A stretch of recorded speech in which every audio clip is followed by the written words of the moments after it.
ఇప్పుడు ఎల్ఐసి నుంచి రిటైర్ అయిపోయాను. సోషల్ యాక్టివిస్ట్ అని చెప్పండి చాలు. ఇంతకుముందు ట్రేడ్ యూనియన్ యాక్టివిస్ట్ను, ఇప్పుడు సోషల్ యాక్టివిస్ట్ అంతే. అయితే ఒక్క మాట, నేను 2 మాటలే చెప్పి ముగిస్తాను, లాస్ట్కి వచ్చింది కనుక. మనం ముగ్గురం కలుసుకుంటేనే మనల్ని తీసుకుపోయి లోపలేస్తారేమో అనే అటువంటి భయాలు అయితే అస్సలు మనం ఇప్పుడు పెట్టుకోవద్దు. ఇప్పుడు భయపడే సందర్భం కాదని నేను అనుకుంటున్నాను. ఎందుకంటే మొన్నటి వరకు ఉన్న సిచ్యువేషన్ వేరు, ఇప్పుడు కొంచెం వెసులుబాటు వచ్చిన సిచ్యువేషన్లో మనం ఉన్నాం కాబట్టి మనకిది చాలా రైట్ టైము ఏదైనా వాడుకోవడానికి. అదొక్కటే కాకుండా మనకు ఒక పెద్ద సపోర్టు ఇందిరా జయసింగ్ గారు. ఆవిడ ఇవాళ ఓపెన్ లెటర్ రాయకుండా ఉండుంటే మనం ఇటువంటి చర్చలు ఎన్ని పెట్టుకున్నా సరే అది బయటకు వచ్చేది కాదు. ఆమెకు ఓపెన్ లెటర్ రాసి ఇప్పుడు ఆమెకు మన నుంచి సపోర్ట్ కావాలి. ఎట్లా అంటే ప్రజా ఉద్యమాలు బిల్డ్ అవ్వాలి. ఆ లెటర్ మీద ఎక్కడికక్కడ ప్రజా ఉద్యమాలు బిల్డ్ అవ్వాలి ఈ చట్టాలకు వ్యతిరేకంగా. అది ఇప్పుడు మనం చేయాల్సిన పని. ఆమె ఒక్కతే కాదు, ఆమెకు 84-85 ఏళ్ళు నేను ఆమెను కలిశాను. ఇప్పుడు కూడా ఆమె చాలా యాక్టివ్గా ప్రతిరోజు లాలో ఏం జరుగుతుంది, చట్టాల్లో ఏం జరుగుతుంది, నేను ఏం చేయగలను ప్రజలకని ఆలోచిస్తూ ఉంటారు. అట్లాంటి వాళ్ళ గురించి తప్పనిసరిగా మనలాంటి వాళ్ళని సపోర్ట్ చేసి మన ప్రజా ఉద్యమాలను బిల్డప్ చేయాలి. అట్లాగే లాయర్స్ కలెక్టివ్గా ఎప్పుడు కూడా మనం హోప్స్ వదిలిపెట్టకూడదు.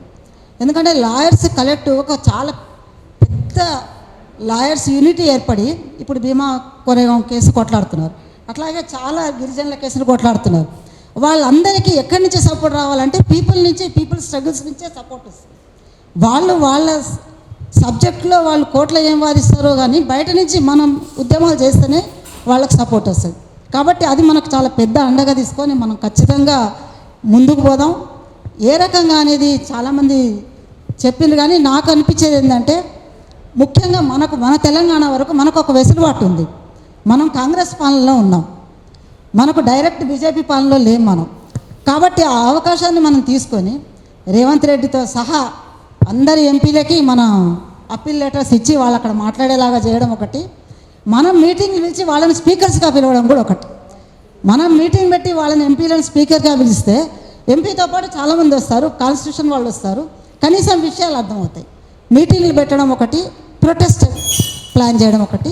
ఈ 10 రోజులలో మనం ఎంత చేయగలమో అది చేస్తే తప్పకుండా మనం ముందు, ఇంత కృష్ణకుమారి చెప్పినట్టు ఇప్పుడు వాళ్ళు కొంత భయంలో ఉన్నారు. ఆ భయంలోనే అరుంధతి రాయ్ మీద కేసు పెట్టారు. లేకపోతే అరుంధతి రాయ్ మీద కేసు పెట్టడం అంటే మామూలు విషయం కాదు. ఇంటర్నేషనల్గా చాలా ప్రెజర్స్ వస్తాయి మోడీ మీద.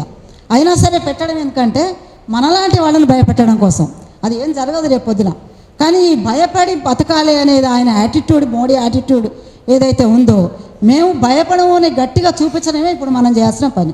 కాబట్టి ఎట్టి పరిస్థితుల్లో హోప్స్ పోగొట్టుకోవద్దు, మనం ఖచ్చితంగా ముందుకు వెళ్ళాలని ఆఖరి ఒక మాట చెప్తూ ముగిస్తాం.